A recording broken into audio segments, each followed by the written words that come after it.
धड़ अलग और जो गर्दन था माता जी के गोद में था। देखने के बाद साला आँख नम न हो गई। फिर 10 मिनट बाद प्रशासन आई। प्रशासन आने के बाद हमारे गाँव के लोग भी सब जुटे यहाँ पे। कप्तान साहब आए, डीएम साहब आए, कप्तान साहब इनके तलाशी लिए। 4-4 तलवारें, 2-2 पिस्टलें, 2 ग्रेनेड बम निकला इनके घर में से। इनका पहले से ही अपराध है। जी, आप इस गाँव के प्रधान हैं, तो ये बंजर वाला जो मामला था, तो इस पे जो है आपने इनको कभी जाहिर नहीं किया कि आप इसको छोड़िए या आप अवैध कब्जा कर रहे हैं, उनके खिलाफ आपने कोई कार्रवाई? रिटायर हुआ, 2 करोड़ रुपया पाया, यहाँ पूरा तांडव मचा दिया। 13 महीना में 18 मुकदमा, 18 लोगों को बता दूं कि इस तरह से अवैध हथियार रखने का क्या मतलब होता है, आप खुद जान सकते हैं कि अब ग्रेनेड हो, बम हो और पिस्टल हो और वह भी एक यसाई। पूरा मकान बंजर में है। और ये जान लीजिए कि जो 7 बीघा का रकबा है ये, जिसमें उस समय हमारे बाबा प्रधान थे। 40 एकड़ जमीन इस नंबर में पट्टा किए हैं अनुराग के बाबा को, और ललता के 1 इंची नाम की ज़मीनें हैं। तो विवाद हुआ था, ये पीछे ये घेरा गया है। अनुराग के पिताजी अपने बच्चे के लिए ये उन लोग को ज़मीन दे दिए थे। ये ज़मीन जो कि उन्हीं लोग को दे दिए थे, फिर भी वो लोग इसी ज़मीन के लिए उससे विवाद कुछ हुआ, बहुत पहले से हो रहा था। अनुराग दातुन करके वहीं से निकल रहा था, इधर से यहीं रोड पे वहीं सामने दातुन करके जा रहा था, पीछे से आया, तुरंत गर्दन उड़ा दिया। तोड़ के दिखाइए इधर, ये तोड़ के कह रहे थे कि हम रोड तक जाएंगे, जो पट्टे की ज़मीन है उसको भी कब्जा करेंगे। उनका मतलब ये बाउंड्री तोड़ेंगे, तोड़ करके वहाँ कब्जा करने के लिए। नमस्कार दोस्तों, पूर्वांचल जौनपुर में आप सभी का बहुत बहुत स्वागत है। दोस्तों, आज मेरी उपस्थिति जनपद जौनपुर में है। बात करते हैं कि जनपद जौनपुर में एक जघन्य अपराध हुआ है, अनुराग यादव हत्याकांड। अनुराग अपने माता पिता का इकलौता संतान था, 5 बहनों का सबसे प्यारा भाई था, लेकिन पड़ोसियों के द्वारा उसे मौत के घाट उतार दिया गया। मैं आपको बताना चाहूँगा कि यहाँ पे जब से मैं आया हूँ, यहाँ पे लोगों के आने जाने का तांता, लोगों की आने जाने की भीड़ कम नहीं हो रही है। और सामने देखिए उस अपराधी का मकान है जिसने जो है अनुराग यादव की हत्या किया। और अब बता दें आपको कि पेशे से जो है सिविल सर्विसेज में है, वो एसआई भी है। और अब अभी भी एसडीएम साहब आए हैं, और जो है बातचीत जारी है। और गांव के लोग हैं, इनसे जानने का प्रयास करते हैं कि अनुराग यादव कैसा था और अनुराग यादव की क्या किसी से दुश्मनी थी। क्या नाम है आपका? राय को। राय को, अनुराग यादव को आप जानते हैं? जी जी, कैसा लड़का था? बहुत अच्छा लड़का था, होनहार प्लेयर था वो, ताइक्वांडो प्लेयर था, अभी नेशनल खेलने वाला था जल्दी में, 2 महीने बाद उसका नेशनल था। और बहुत अच्छा, बहुत सीधा लड़का था, किसी से उसका कोई विवाद नहीं था। लेकिन उसके साथ जो घटना हुई, मैं सरकार से यही दरख्वास्त दूंगा कि ये घर इनका गिरना चाहिए बुलडोजर से, और उस लड़के को फांसी की सज़ा होना चाहिए। बहुत अच्छा लड़का था, ताकि समाज में फिर ऐसी दरिद्रता कभी ना हो, किसी और के साथ ऐसी घटना नहीं घटे। अच्छा, क्या वजह रही जो अनुराग यादव को जो है ये लोग मार दिए? यही ज़मीन को लेकर विवाद हुआ था, ये पीछे ये घेरा गया है। अनुराग के पिताजी अपने बच्चे के लिए ये उन लोग को ज़मीन दे दिए थे। ये ज़मीन जो कि उन्हीं लोग को दे दिए थे, फिर भी वो लोग इसी ज़मीन के लिए उससे विवाद कुछ हुआ, बहुत पहले से हो रहा था। अनुराग दातुन करके वहीं से निकल रहा था, इधर से यहीं रोड पे वहीं सामने दातुन करके जा रहा था, पीछे से आया, तुरंत गर्दन उड़ा दिया तलवार से। गर्दन उड़ा दिया? जी जी। अच्छा, अभी तक जो है प्रशासन के तमाम लोग आए हैं, उन लोगों का क्या रवैया है, क्या लोग कह रहे हैं? प्रशासन को तो बोले हैं कि अभी देखो कार्रवाई चल रही है, 2-3 दिन के टाइम दीजिए, घर और गिराने का चल रहा है, उसका एनकाउंटर करने के बाद बोल रहे हैं प्रशासन, अब देखो आगे क्या होता है। बोलने को तो लोग बहुत कुछ बोलते हैं, जब कोई कार्रवाई हो तब ना समझ में। उसकी बहन ये आरोप लगा रही है कि जो है हम लोग ज़मीन भी दे दिए, उसके बाद भी हम लोगों की जान की दुश्मन बने। ज़मीन दे दीजिए, यही घेरा हुआ है ज़मीन है, सब ज़मीन दे दिए थे उनके पिताजी, मारने वारने की धमकी दे रहे थे अनुराग को, तो डर के मारे उनके पिताजी सब ज़मीन दे दिए थे। हाँ जी। अच्छा, क्या नाम है आपका? राज बहादुर यादव। अच्छा, क्या अच्छा, हाँ, गांव के मध्य में। अच्छा, अनुराग कैसा लड़का था? बहुत अच्छा लड़का था, बहुत ही उसके साथ कितना गलत हुआ? बहुत जघन्य अपराध हुआ है। यह क्षमा करने योग्य नहीं है, यह क्षमा करने योग्य नहीं है। वह एक प्लेयर था, भारत का भविष्य था, कल को गोल्ड मेडलिस्ट होता, पूरे वर्ल्ड में उसका नाम होता। यह क्षमा करने योग्य है नहीं अपराध जो ये सब किए हैं। हम तो गांव के साथ साथ जो है जो जिले का नाम होता, प्रदेश का नाम होता, देश का नाम। गांव के साथ साथ पूरे ब्लॉक का, पूरे जनपद का, पूरे प्रदेश का, पूरे देश का नाम होता। भविष्य में बच्चा प्लेयर था, गोल्ड मेडलिस्ट होता, आज नहीं तो कल। इन लोगों ने बहुत जघन्य अपराध किया है, यह क्षमा करने योग्य नहीं है। हम तो शासन और प्रशासन से यही मांग करेंगे, कड़ी से कड़ी कार्रवाई की जाए इसके खिलाफ। तो अभी हमारे इस फ्रेम में जो है ग्राम प्रधान भी जुड़ रहे हैं। प्रधान जी, क्या कुछ अब तक आश्वासन मिला सरकार द्वारा या प्रशासनिक सेवा द्वारा?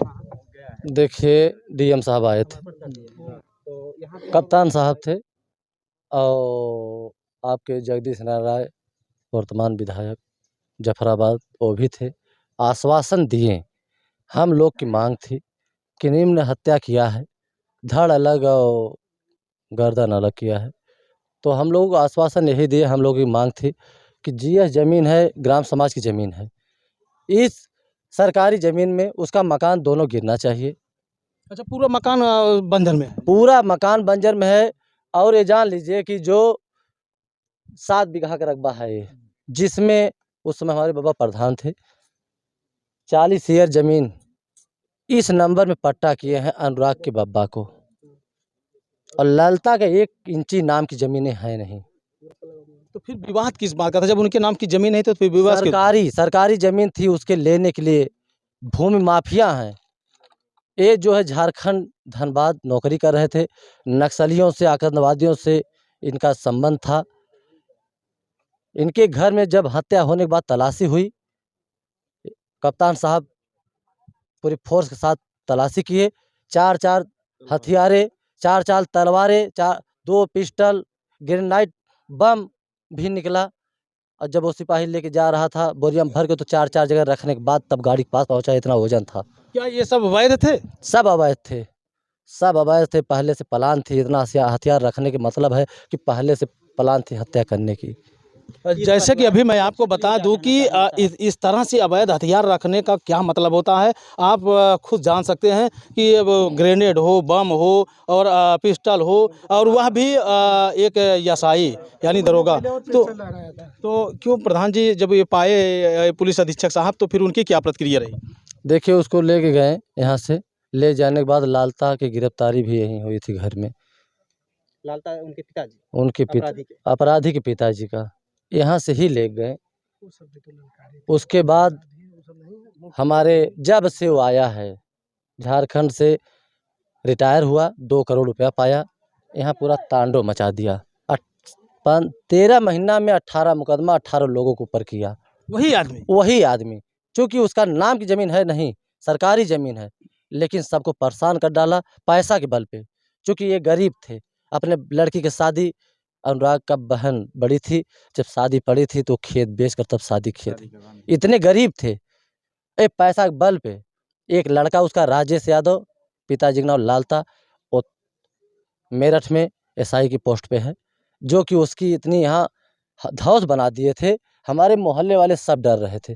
50 घर का मोहल्ला है, अगर वो सब रोड पर जाते थे तो हमारे मोहल्ले के लोग उतर के हट जाते थे कि ऐसा ना हो कि मार दें, ऐसा ना हो कुछ बोल दें, इतनी दबदबा थी।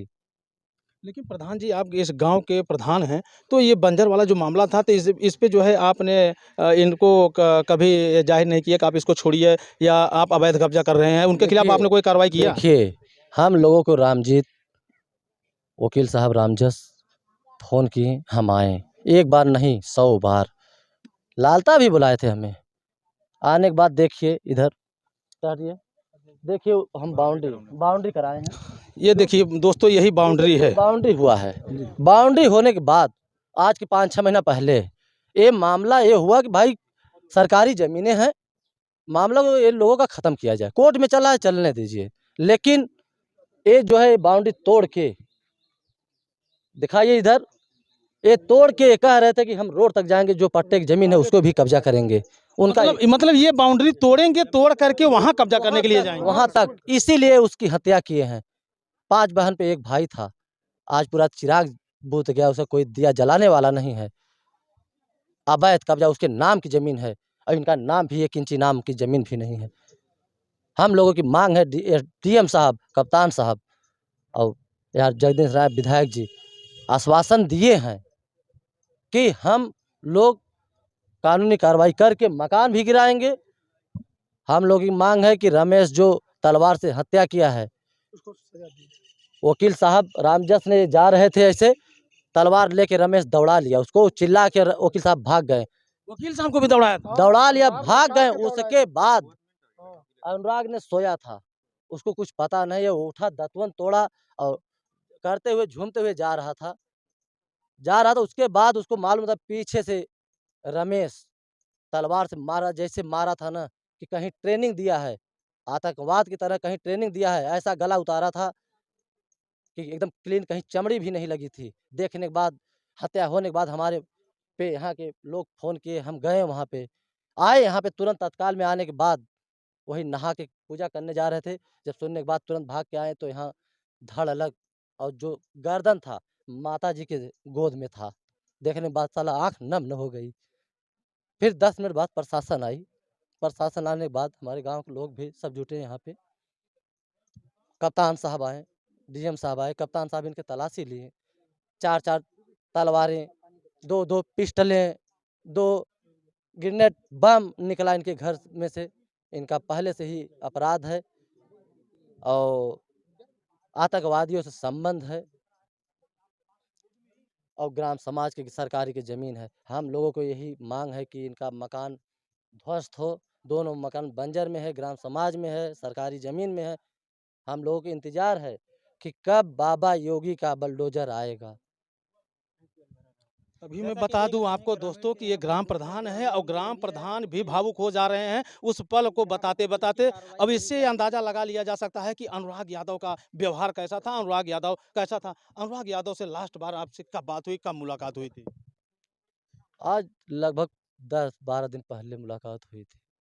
हम जा रहे थे कुछ काम से गाँव में, तो रास्ते में जा रहा था लड़का, तो यही बोला कि पा लगी। हम कहे मत रो बेटा, फिर हम निकल गए। यानी बहुत व्यवहारिक था बहुत बच्चा। व्यवहारिक, व्यवहारिक तो इतना था कभी उसकी कभी शिकायत नहीं आई हमारे पास। और कभी-कभी किसी लड़के का आ जाती है शिकायत, हम बुला के समझा देते हैं, लेकिन इसका कभी शिकायत नहीं, एक भी शिकायत नहीं आई। क्योंकि लड़का होनहार था, उसी तरह से उसको संस्कार मिला था और साथ साथ वो गरीबी में पल रहा था। हाँ, बहुत गरीब था। 3-3 बहनें की शादी हुई, लेकिन खेत बेच के हुआ था। बहुत ऊँचे जाता वो। और भारत उसका देश का नाम रोशन करता है, देश प्रदेश का उसका नाम रोशन एक करता है, लेकिन उसकी हम निर्मम लोग ये हत्या लग करने रहा है की कि वजह से बहुत ऊपर, बहुत ग्रामीणों राम ने नौसर उसको करता। प्रधान जी जिस प्रकार लगा रहे लेकिन हैं। उसका 5 बहन में 1 भाई था, चिराग बुझा दिया। दिया जलाने वाला कोई नहीं है। अब तक प्रधान जी सिर्फ एक ही लोगों की गिरफ्तारी हुई है, बाकी लोगों की गिरफ्तारी पेंडिंग क्यों है? नहीं, गिरफ्तारी सूरज, एक पेपर में हम पढ़े सुबह, सूरज और रमेश का गिरफ्तारी लखनऊ से बताया जा रहा है कि थाना एक था अलीगंज, उसी थाना में आत्मसमर्पण किए। वहाँ से टीम यहाँ से गई है, लेके आई थाने पे, यही समझ आओ थाने पे रखी है। हाँ, और हम लोगों की यही मांग है, इनका मकान गिरे, रमेश जो गला काटा है उसका इनकाउंटर हो। दरोगा जो है वो दरोगा पोस्ट से हटे, नौकरी से हटे, नौकरी न कर पावे। जैसे घर उजाड़ा है एक गरीब का, वैसे प्रशासन शासन से ये हम लोग आशा है कि इसको भी उजाड़ें, और कहीं न कार्रवाई कहीं करें। अनुराग के साथ न्याय हो। तो दोस्तों ये रहे ग्राम प्रधान वीरेंद्र यादव जी। और मैं बता दूं कि हम लोगों ने बहुत सारी वीडियो कवरेज की है, लेकिन ग्राम प्रधान, क्योंकि उनके गांव की जनता उनके लिए समान होती है। कहीं न कहीं अगर देखा जाए तो अनुराग यादव बहुत होनहार